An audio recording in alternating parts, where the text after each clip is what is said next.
Bonjour et bienvenue sur j'aicompris.com. Alors l'objectif de cette vidéo, c'est de s'entraîner à multiplier par 0,1, par 0,01 et par 0,001. Donc maintenant, comme d'habitude, appuyez sur pause, essayez de faire tout seul cet exercice et on se retrouve juste après pour la correction. Donc allons-y, corrigeons cet exercice. Et la première chose à avoir en tête quand on multiplie par 0,1, c'est que 0,1 c'est un dixième. Et donc multiplier par 0,1, ça veut dire multiplier par un dixième, c'est-à-dire diviser par 10.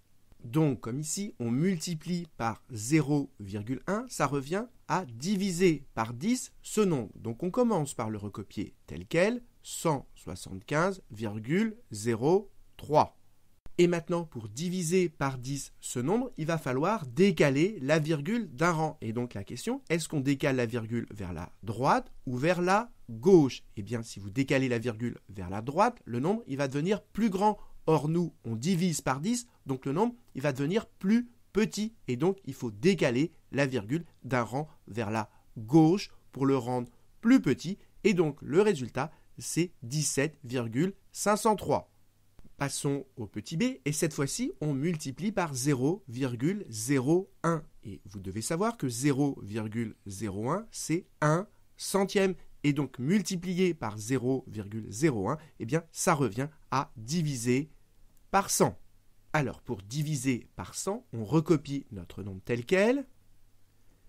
Et comme dans 100, il y a 2 zéros, eh bien, il va falloir décaler la virgule de 2 rangs. Et comme on divise par 100, notre nombre il va devenir plus petit. Et donc, il faut décaler la virgule vers la gauche. Et donc, de 2 rangs. Donc, ça fait 1 rang, 2 rangs. Et voilà, là où arrive la virgule. Et comme il n'y a rien devant, on complète en mettant un 0. Et donc, le résultat, ça fait 0,154.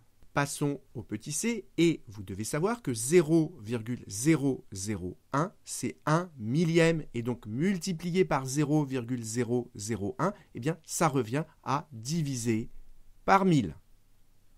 Et donc, pour diviser par 1000, on recopie notre nombre tel quel, et comme on divise par 1000, notre nombre il va devenir plus petit, et donc il va falloir décaler la virgule pour le rendre plus petit, donc vers la gauche. Et comme dans 1000, il y a 3 zéros, eh bien, il va falloir décaler la virgule de 3 rangs vers la gauche. Mais si on la décale d'un rang, elle arrive ici. Et ensuite, il manque des chiffres. Et donc, qu'est-ce qu'on va faire? On va rajouter des zéros, parce que rajouter des zéros, ça ne change pas le nombre de départ. Et que du coup, ça va nous permettre de décaler la virgule de 3 rangs vers la gauche. Donc, un rang, elle arrive ici. 2 rangs, elle arrive là. Et 3 rangs, elle arrive ici. Et donc voilà le résultat, ce qui termine cet exercice. Donc j'espère que vous avez bien compris comment faire, et comme d'habitude, si vous avez apprécié cette vidéo, n'hésitez pas à la partager et à la liker.